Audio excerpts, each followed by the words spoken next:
Outra área do laboratório de análises clínicas é a microbiologia. Na microbiologia, a gente pode receber um material biológico e esse material vai ser estudado para avaliar se existe alguma bactéria patogênica que pode explicar a doença do paciente ou que pode explicar uma contaminação aí desse paciente. Então, por intermédio da bacteriologia, nós podemos realizar um teste de cultura.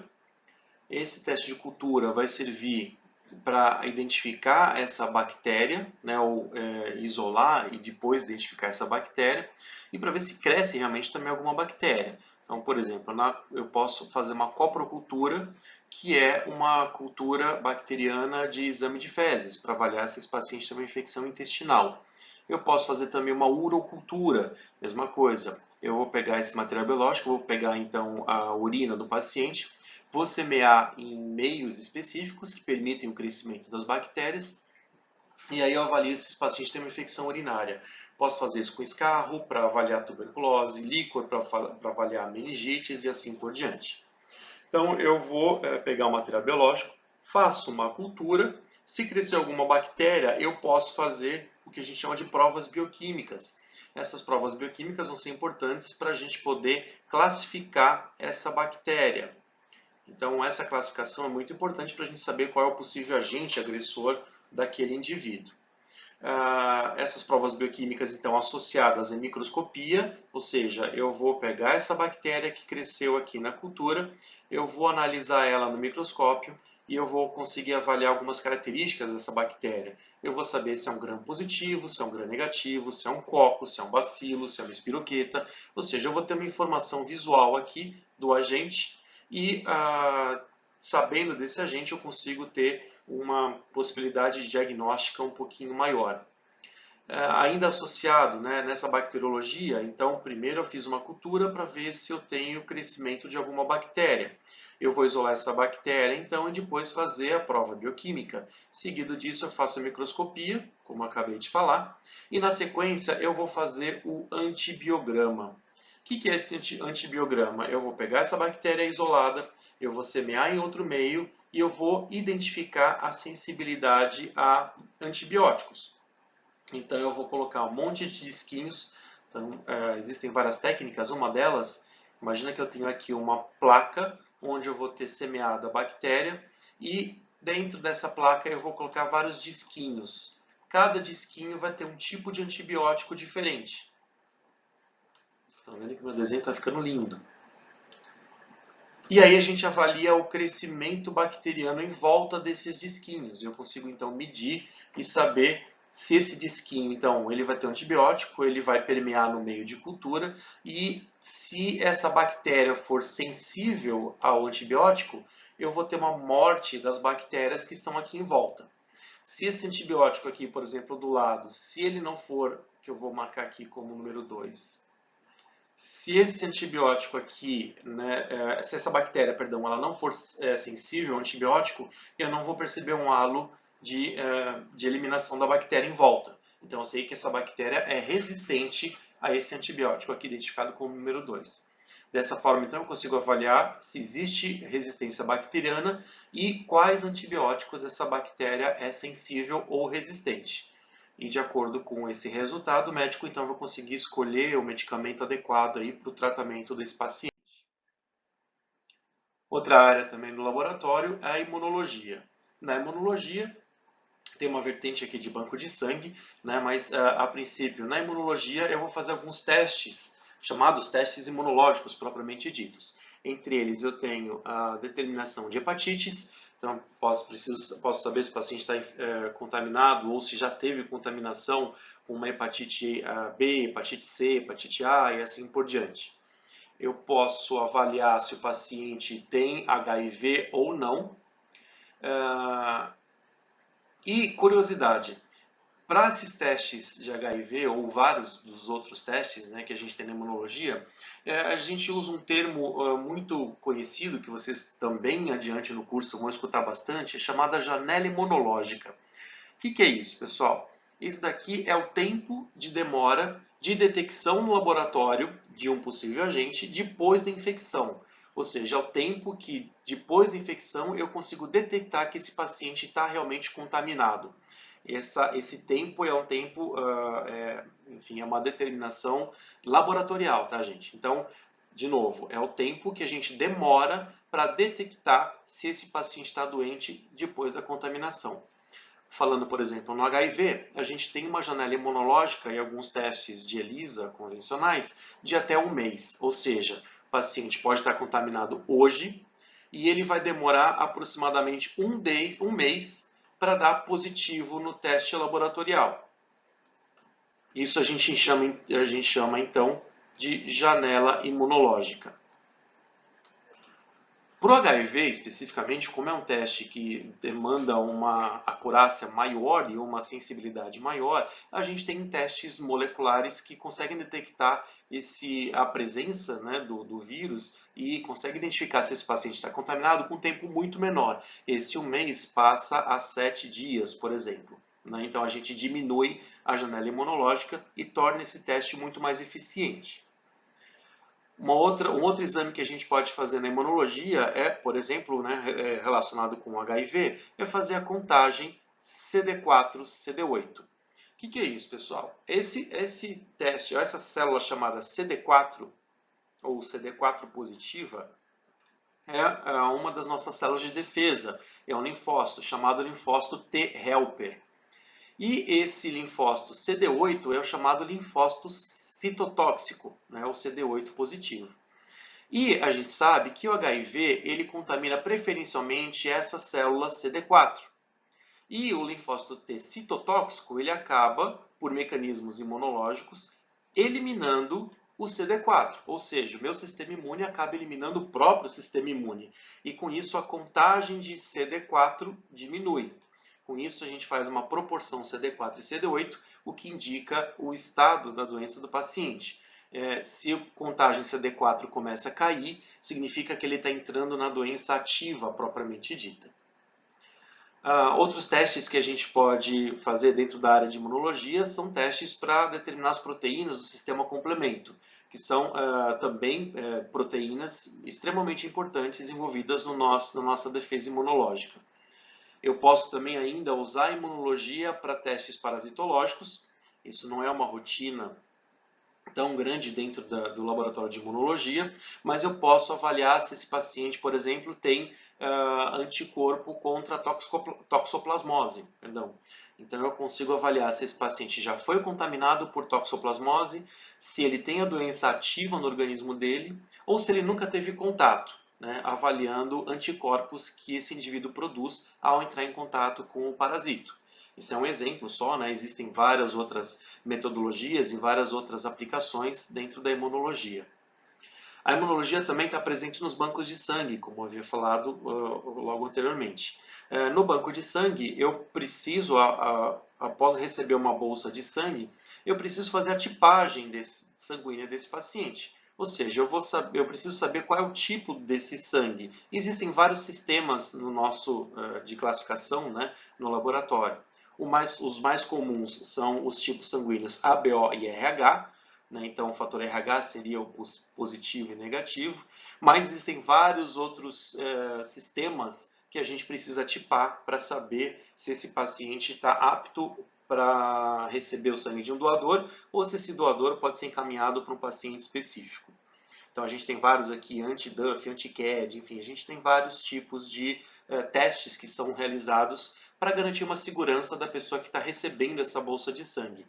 Então eu vou fenotipar esse sangue, né? Então de acordo com RH e outros mais, eu vou ver se eles têm vários tipos de anticorpos ou não que podem reagir com o hospedeiro, ou, perdão, né, melhor falando, com a pessoa que vai receber esse sangue e não o hospedeiro. Eu posso realizar também vários testes sorológicos e imunológicos nessa bolsa de sangue. Entre eles, são obrigatórios a gente realizar exames de hepatite B, hepatite C.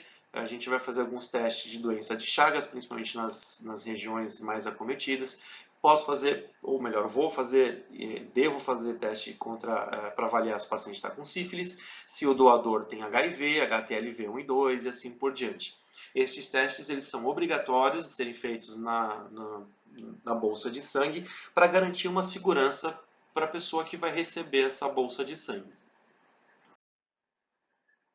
Na área da bioquímica, o que talvez muita gente já conheça ou que mais conheça, são realizados vários testes, chamados então testes bioquímicos, para avaliar algumas funções metabólicas do nosso organismo e para algumas funções de alguns órgãos. Por exemplo, eu posso avaliar função renal do indivíduo. Nessa área de função renal, eu vou determinar no sangue do paciente, ou mais especificamente no soro desse paciente, a concentração de sódio, de potássio, cistatina C, urina 1, creatinina, urina 1, lembrando que não é no sangue, né? Então o nome já diz. Então eu vou fazer urina 1 para avaliar a função renal do paciente. Vou fazer no soro dele creatinina, ureia. Na urina também eu vou fazer proteinúria específica. Lembra que eu falei para vocês um pouquinho atrás? Úria indicando a urina. Então eu vou ver se esse paciente está eliminando proteínas na urina e que proteínas são essas. Vou determinar ácido úrico, depuração de creatinina e vários outros exames que são chamados marcadores de função renal ou marcadores de lesão renal. Eu tenho aqui também marcadores de função hepática. Os mais comuns no laboratório são AST ou TGO, ALT ou TGP, bilirrubinas, gama-GT e fosfatase alcalina ou ALP. Também posso avaliar alguns testes, indicadores de equilíbrio hidroeletrolítico e ácido-base do paciente. Então eu quero, por intermédio da gasometria, eu posso saber como que está o pH do sangue desse indivíduo e se ele está correndo risco justamente por alteração desse pH. Determino também osmolaridade, determino os cloretos, sódio, potássio, eu consigo determinar a diferença de ânions que tem no sangue desse indivíduo com um teste chamado anion gap. Consigo determinar aldosterona, ADH, né, que é o hormônio antidiurético, entre vários outros. Esses testes eles vão dar ideia para mim do equilíbrio hidroeletrolítico de um indivíduo ou ainda de equilíbrio ácido-base, né, agrupados aqui, né, nesse quadro. Posso determinar o perfil lipídico, que vai me ajudar na estratificação do risco cardiovascular desse paciente. E esses testes mais comuns no laboratório são os testes de colesterol total, HDL, LDL, triglicerídeo, troponinas. As troponinas são extremamente importantes para avaliar se o paciente infartou ou se não infartou e há quanto tempo aproximadamente ele infartou, ou se ele está reinfartando também. Então as troponinas são testes aí para avaliar infarto agudo do miocárdio, né? A gente tem ainda vários outros exames como creatina quinase. Por exemplo, pacientes que tomam estatinas para diminuir o colesterol total, essas estatinas podem causar lesão muscular, que a gente chama de rabdomiólise, por exemplo, né? Ou uma miosite, de uma forma geral, que seria uma destruição das células musculares. E quando essas células são destruídas, eu vou perceber no sangue aumento de creatina quinase. Isso pode ser um marcador aí de lesão muscular que pode indicar um evento adverso relacionado a um medicamento. Entre várias outras aplicações, esse é só um exemplo. Então a gente tem também determinação de mioglobina, que é um teste associado aqui com troponinas, né, um teste muito precoce, inespecífico, mas bastante precoce de avaliação de infarto. Homocisteína também para avaliação de risco vascular e vários outros testes aí para avaliar perfil de risco desse paciente. E por fim, na verdade, assim como exemplo, existem vários outros exames que eu não estou citando aqui nesse slide, mas por fim, nesse slide, eu posso citar alguns exames para avaliar a função pancreática e hormonal do paciente. Então eu posso determinar, por exemplo, TSH, T3 e T4 para avaliar como está a tireoide desse paciente, GH, né, hormônio de crescimento, prolactina, enzimas digestivas e vários outros marcadores que vão dizer como que está se esse paciente tem uma pancreatite, por exemplo, ou se ele tem uma alteração hormonal como o hipo ou hipertiroidismo. Na hematologia também, um dos outros exames mais solicitados dentro do laboratório de análises clínicas, normalmente associado com o exame bioquímico. Então, bioquímica e hematologia são os exames mais solicitados aí dentro do laboratório de análises clínicas. E aqui eu trouxe um caso para a gente discutir. Então, por exemplo, se eu tiver um paciente que procura um médico com dor de garganta, esse médico ele vai fazer uma anamnese completa do paciente, mas às vezes, dependendo do tempo que esse paciente chega no hospital, se ele chegar muito precoce, né, ele pode não ter ainda os sinais e sintomas clássicos de um problema bacteriano ou viral, né, característico, que vai levar esse paciente a fechar o seu diagnóstico. Então, às vezes, o que acontece? Esse paciente chega com dor de garganta, e essa dor de garganta ela pode ser causada por uma infecção bacteriana ou ela pode ser causada por uma infecção viral. E, como eu falei, muitas vezes os sinais e sintomas do paciente deixam dúvida no médico. E é importantíssima essa diferenciação entre infecção bacteriana ou viral, porque isso depende do tratamento. Se for uma infecção bacteriana, o médico vai ter que analisar direitinho, né, esse paciente e dar um antibiótico para ele. Agora, se for uma infecção viral, ele não pode dar um antibiótico, ou não deve, melhor dizendo, né, dar um antibiótico para esse paciente. Ele deve, então, simplesmente melhorar, né, as condições clínicas desse paciente, ou seja, se ele tiver com febre, dá um antitérmico, mas ele não vai dar um medicamento específico aqui para o vírus. E vai deixar o organismo, então, acabar naturalmente com essa infecção viral. Só que, como eu falei, muitas vezes o paciente não tem sinais e sintomas que vão identificar de uma forma bem clara se esse paciente tem uma infecção bacteriana ou uma infecção viral. Para isso, o médico pode pedir exame diferencial, né? Ou seja, ele vai pedir um hemograma e ele vai, nesse hemograma, avaliar como estão as hemácias do paciente e vão avaliar também como está a quantidade de leucócitos. Além da quantidade de leucócitos, ele vai saber qual é o que está em maior quantidade. Como que ele vai interpretar esse resultado? Então, como está aqui no slide, com o exame diferencial, o clínico pode chegar à conclusão final, pois na maioria das vezes uma infecção bacteriana aumenta muito o número de neutrófilos.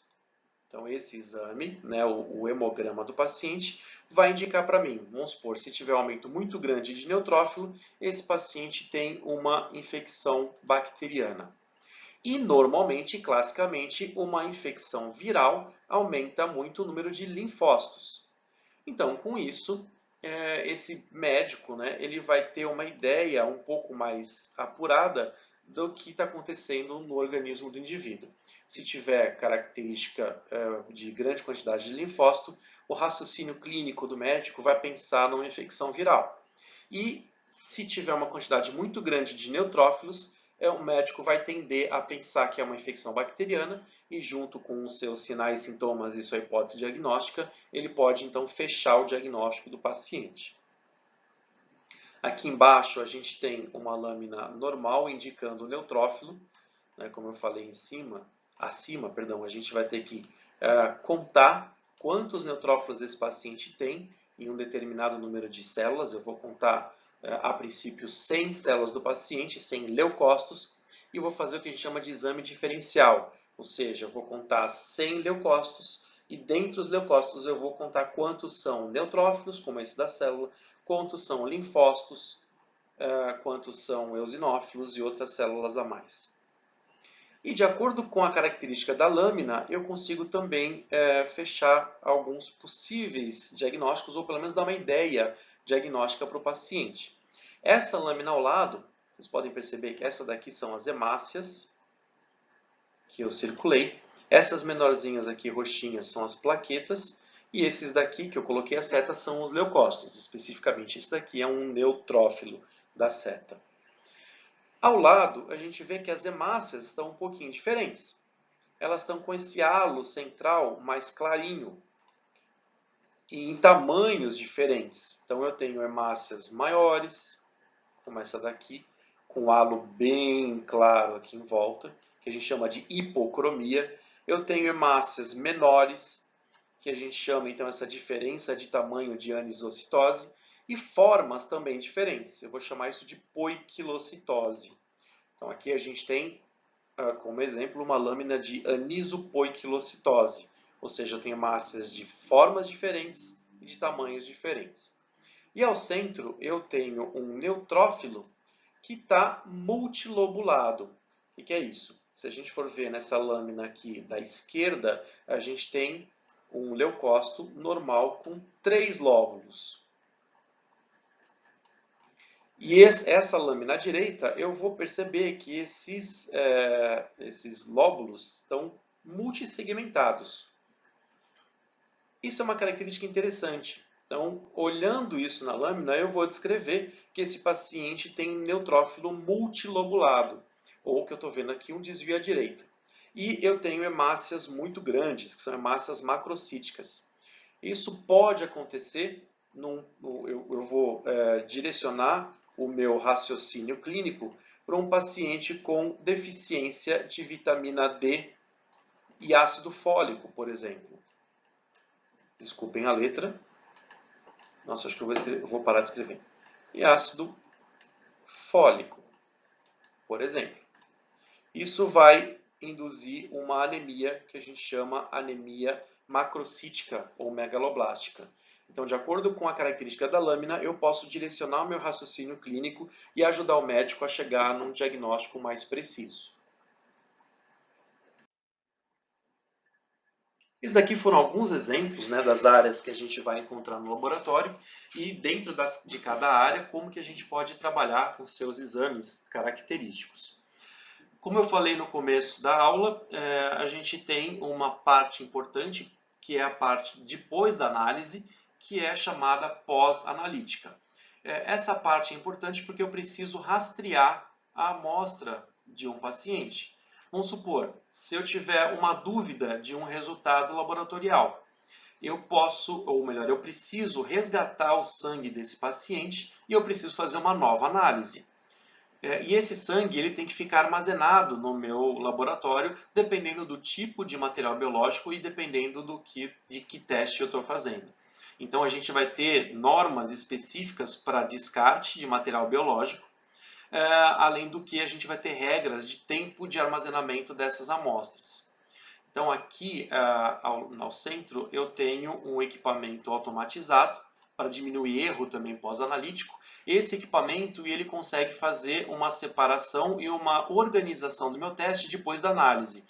Então mais à direita aqui a gente pode ver uma soroteca, por exemplo, né? Ou seja, eu tenho aqui as amostras, os soros dos pacientes, eles estão todos aqui alinhados, né? Esse equipamento é equipamento automatizado, então eu consigo identificar rapidamente qual é o paciente que eu preciso resgatar e fazer uma nova análise desse paciente, caso seja necessário. Existem várias normativas dentro do laboratório e eu posso conseguir, por exemplo, o selo verde, né, de acordo com o meu volume de amostra gerado e o meu volume de descarte de material biológico, eu posso ter selos ou garantias de qualidade aí associadas para ter uma certeza, uma garantia de que o meu laboratório tem segurança, não só para quem trabalha nele, mas também para o ambiente. Se eu não estou descartando o material de forma inadequada no ambiente, eu posso contaminar também o ambiente.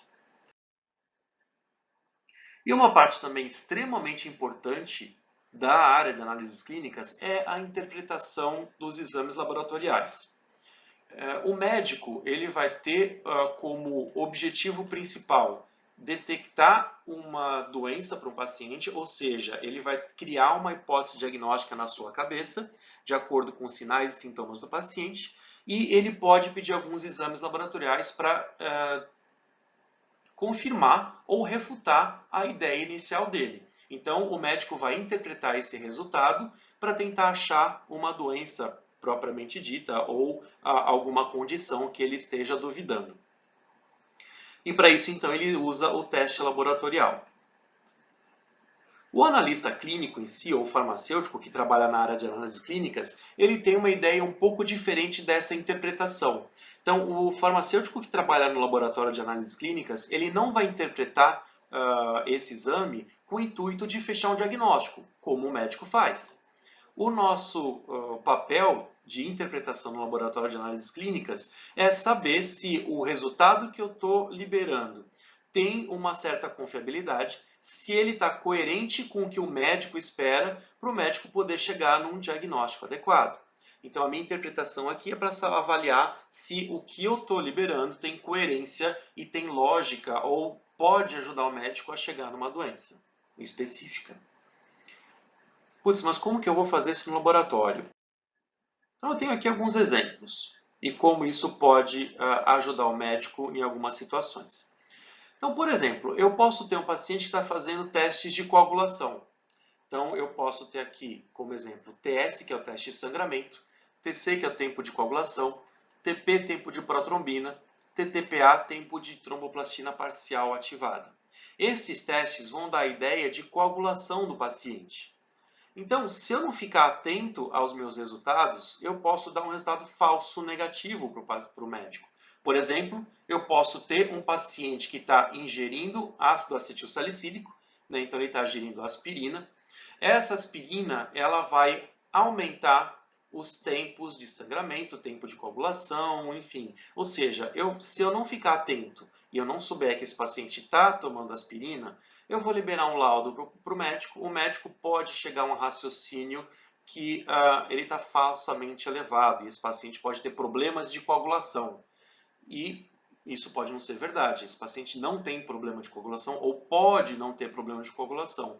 O que está acontecendo é que ele tem um interferente de um medicamento aqui. Então, a nossa interpretação vai justamente nesse ponto de identificar possíveis medicamentos que alteram os exames laboratoriais ou como esses exames vão se comportar se o paciente toma um determinado medicamento. Outro exemplo, o paciente toma dipirona. A dipirona pode causar, em alguns casos extremamente raros, mas pode causar em alguns casos leucopenia, ou pode causar, ou vão causar, né, trombocitopenia, que seria diminuição do número de plaquetas. Então eu preciso saber essa relação e eu consigo interpretar então os meus dados laboratoriais e relacioná-los com o uso de medicamentos. Então esse papel do farmacêutico é extremamente importante para avaliar a terapia desse paciente, se ela interfere no exame laboratorial ou se eu tenho algum exame laboratorial que pode estar relacionado com evento adverso ou com a alteração causada pelo medicamento. Outro exemplo, eu posso ter um paciente que consome álcool e eu observo a elevação do VCM, que é chamado volume corpuscular médio. Então, esse paciente vai ter hemácia grandona, né, ou hemácia que a gente chama de macrocítica. Isso ocorre por quê? Porque o álcool vai interferir na absorção da vitamina B12 e a vitamina B12 está relacionada com o metabolismo da hemácia. E na deficiência de B12, a gente até viu num quadro anterior, né, essa vitamina B12, a falta da vitamina B12 pode causar uma anemia que a gente chama de macrocítica. Aqui também, para exemplificar, eu tenho um caso clínico. Imagina o seguinte, um paciente apresenta hemograma com eosinofilia, exames bioquímicos demonstrando elevação de gama-GT. Diante desses resultados, o que vocês imaginam que esse paciente pode ter? Por exemplo, esse paciente com uma eosinofilia evidente me leva a pensar numa parasitose. As parasitoses elevam, algumas parasitoses, elevam o eosinófilo no nosso organismo. O eosinófilo é um dos leucócitos que a gente consegue ver no exame diferencial também citado anteriormente.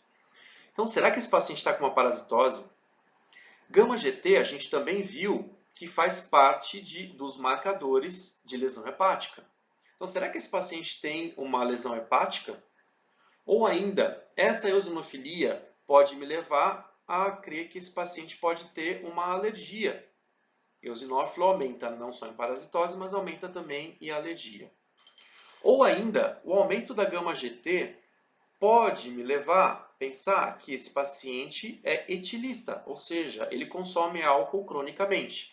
Por quê? A gente pode ver que o álcool altera alguns marcadores de sangue, como a gente viu aqui no VCM, mas ele também aumenta gama-GT, independente de ser dano hepático. Então, eu preciso interpretar de uma forma coerente esses resultados laboratoriais para ajudar o médico a chegar no seu possível diagnóstico. Então, por exemplo, nesse caso específico, esse paciente tem aumento de eosinófilo e ele tem aumento de gama-GT. Isso acontece em pacientes que fazem uso de medicamentos como fenobarbital. Então, eu preciso saber se esse paciente está usando o medicamento para poder interpretar esse resultado e poder ajudar o médico. Tem vários exemplos aí de exames laboratoriais e de como a nossa interpretação pode ajudar o médico, né, a chegar no seu diagnóstico ou na sua suspeita diagnóstica, na sua hipótese diagnóstica correta. Por exemplo, um paciente faz exame de urina e demonstra sangue nesse exame de urina. Eu posso suspeitar de glomerulonefrite, né, mas não tem proteinúria. E agora? Por que isso? Porque glomerulonefrite normalmente vem acompanhada de proteinúria. Só que eu só tenho resultado onde isso não acontece. Ou seja, será que eu errei no meu resultado? Será que os meus exames laboratoriais estão errados? Ou não? Por exemplo, eu posso ter uma glomerulonefrite. Isso era para ser uma seta, tá, gente? Eu posso ter uma glomerulonefrite, ou melhor, eu posso ter presença de sangue na urina de um atleta que, por causa da chamada marcha de atleta, ele pode ter perda de hemácia na urina. E não tem nada a ver com glomerulonefrite. E eu posso, então, dar um resultado e uma ideia falsa para o paciente. Sabendo dessa relação que glomerulonefrite normalmente vem acompanhada de uma proteinúria, eu vou investigar se isso pode ser algum interferente que apareceu no exame. Ainda, o exame de urina pode indicar infecção, uma urocultura negativa. Opa, peraí. Se eu estou pensando numa infecção urinária, eu imaginaria de encontrar uma bactéria na urina. Só que a urocultura vem negativa. De novo, será que eu errei no meu exame? Será que eu fiz algum procedimento errado? Ou não. Muitas vezes eu posso ter bactérias que não crescem em cultura. Ou o tempo que eu esperei não está adequado. Eu preciso de exames mais precisos ou outros testes laboratoriais para ajudar a fechar esse diagnóstico. Outro exemplo, um paciente diabético, ele tem uma glicemia de jejum de 35 mg por decilitro. E você viu ele saindo andando do laboratório. Por que eu coloquei aqui 3 interrogações? Porque se um paciente tiver com glicemia de 35, ele está no mínimo, se já não tiver morto ou quase nessa situação, ele deveria estar em coma. Não é? Ou seja, se esse paciente chega no laboratório normal, está tudo bem com ele, e aí eu vejo esse resultado aqui, isso com certeza é erro do meu laboratório. Se eu soltar esse resultado, eu estou assinando o meu atestado de baixa qualidade, ou seja, eu não sei o que eu estou fazendo no meu laboratório e eu não tenho nem ideia do que esse número vai dizer para mim e para o médico. Ainda, um paciente em tratamento com T4 e no exame apresenta TSH diminuído. Tá, o que isso quer dizer? Muito provavelmente, esse exame está indicando que a concentração de T4 desse paciente, se ele estiver fazendo tratamento, né, com T4, significa que a concentração do medicamento está muito alta e está fazendo um feedback negativo muito intenso, está diminuindo muito o TSH desse indivíduo. Então, de acordo com esse resultado, o médico vai avaliar a farmacoterapia desse paciente. E mais um caso, o último desse slide, um paciente tem um diagnóstico, ou melhor, um laudo dizendo que ele tem uma lesão intraepitelial de alto grau, ou também conhecida como NIC3. E no exame anterior apareceu esse laudo como NLM ou negativo para lesão ou malignidade. Esses dois resultados eles são incoerentes se for feito num curto período de tempo. Por quê? O exame anterior, se for recente, deu negativo para lesão ou malignidade. Esse outro exame aqui está marcando que esse paciente provavelmente tem uma lesão pré-tumoral. E essa evolução ela não é tão rápida assim. Ou seja, se esse paciente fez os dois exames num curto período de tempo, ou esse laudo aqui que deu NIC3 está errado, ou esse resultado anterior está errado. Ou seja, alguns dos dois laboratórios, ou se foi feito no mesmo laboratório, algum desses dois laudos está errado. Porque a evolução de uma lesão intraepitelial, ele demora um pouco para acontecer e é impossível ter um resultado anterior negativo para a lesão se foi feito num curto período de tempo. Tudo isso são interpretações que a gente tem que ter em mente, tem que estudar e tem que saber muito bem para um laboratório de análises clínicas, para você não ter processos para o seu laboratório, por exemplo, nesse caso, ou para você não soltar resultados errados, como no caso da glicemia de 35. Bom, isso é só uma parte do que a gente pode encontrar no laboratório de análises clínicas e isso é só, como eu falei, né, um exemplo, uma amostra de como a gente pode interpretar esses laudos e qual é a nossa visão, né, a visão do farmacêutico em realizar esses exames e interpretar também esses exames. Então segue aqui só com uma frase que eu acho bem interessante, né? Somente os peixes mortos nadam a favor da corrente. Vocês estão começando essa jornada aí na área farmacêutica, que é linda, maravilhosa, e eu espero ter contribuído um pouquinho com essa visão do laboratório de análises clínicas. Caso vocês tenham mais dúvida da área de atuação do farmacêutico no laboratório de análises clínicas, podem escrever para mim, meu e-mail é eder.piscinato@gmail.com. Mais uma vez, espero que vocês tenham gostado. Muito obrigado e até a próxima.